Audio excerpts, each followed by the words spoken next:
when it comes to comparing our family to other families, Okay, yeah. this is what's hard is like, obviously it's hard not to. First of all, because of social media, seeing what everybody else is doing, seeing all these things that work for other people, just being in a community like a church community that we're in, where you're constantly around other moms, other dads, you see their kids, you see them weekly, multiple times a week. And so it's hard not to constantly be like, okay, what are you doing about this? What are you doing about that? How does my family look compared to your family? But the thing that helps me is I just try. I feel like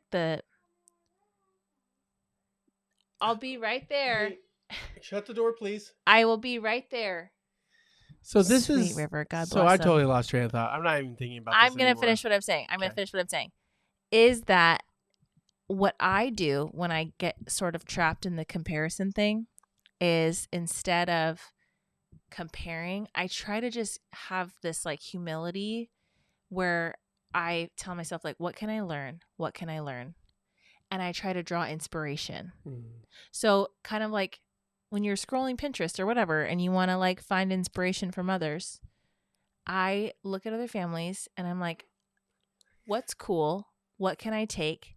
How can I learn? And what do I want to adopt from that? And what can I just let go of because that's not my season? You know what I mean? I know what you mean.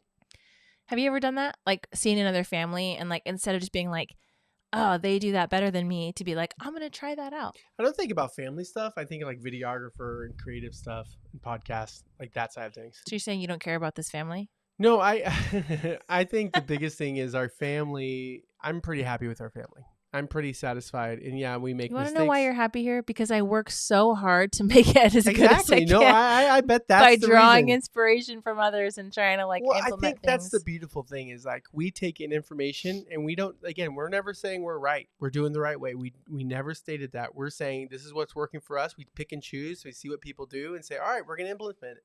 And then do we fall back on some things? Absolutely. But what we change is we're good at receiving and changing, adapting. Mhm. That's what parenting is ultimately. You're adapting to the That's all it culture, you're is. adapting to your children's sinful nature, you're adapting to Your you know, own sinful nature, your spouse's sinful nature. and you're adapting to like you again. We're people too. Like I was just talking about that. How parents are people too, and we forget that we can lose our identity in being a parent rather than our own hopes and dreams. And that's why it's cool that we get to do this podcast because I think this is part of us, and that we get to bond, and that we can grow outside of our parenting, but like with one another. Mm-hmm. And like you're my best friend, and I love you, and like it's cool that we get to do like video stuff together. There's not many couples that I look on YouTube and say like, where's the couple podcast? And they're not like flowing. There's not like a ton of couple podcasts out there. Yeah. And so like, that's why I wanted to start this up and say, hey, we are going to be unscripted. We're going to be unfiltered because I think there is that fear of like, if you're unscripted, unfiltered, that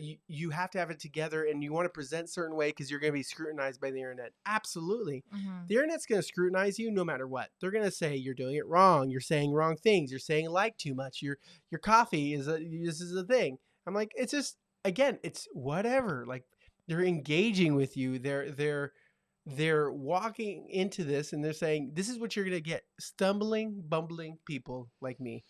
Stumbling, bumbling. It's true.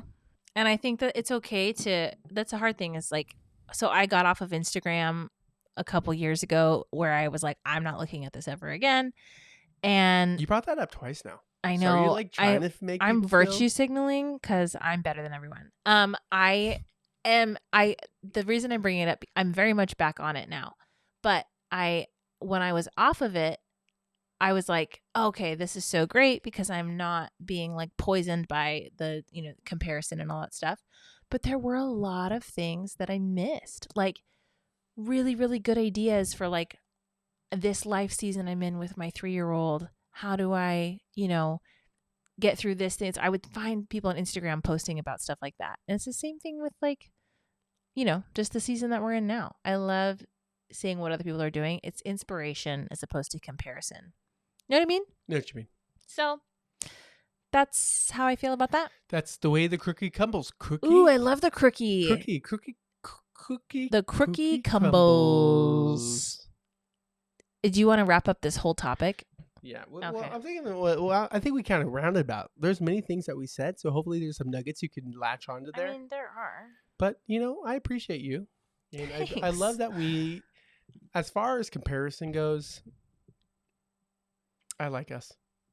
When it comes to comparison, we're my favorite. We're my favorite. I feel like we should call your sister in these moments where it's like kind of downtime. What do you mean downtime? We've done nothing but ramble and get off track this entire time. But it'd be kind of cool to see. It's not down at all. Well, thanks for tuning in, you guys. This is going to be short and sweet version. She's down. All right. No, don't call her.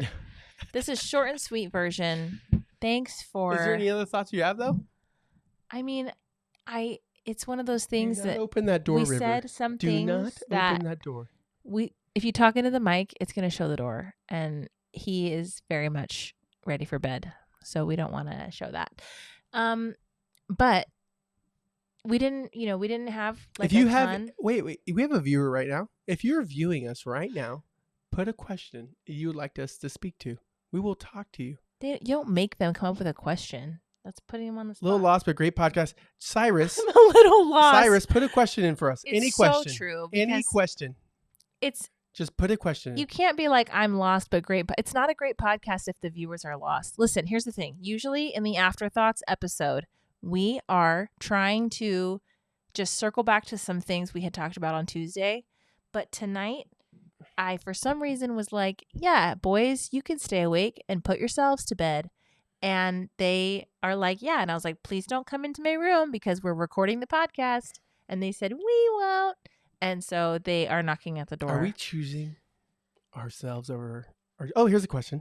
No, it's not. Hey, Kim Russell's on. Kim Russell. Hi, Kim. Hi, Kim. It's not. Probably going to hop off in a second, but Listen, she's here. She joined us last night, too. You know that? Amazing. She's Kim, incredible. If you have any questions for us, my hero. Please ask us. We'll be real. Listen, I know this thing is off the rails. I'm aware of it. Okay, we usually wait. Okay. Wait. We usually are a little bit more on track is all I want to say. Yes. Right now we're all over the place. Okay, here we go. What's a great example in your marriage that would be good for young people to know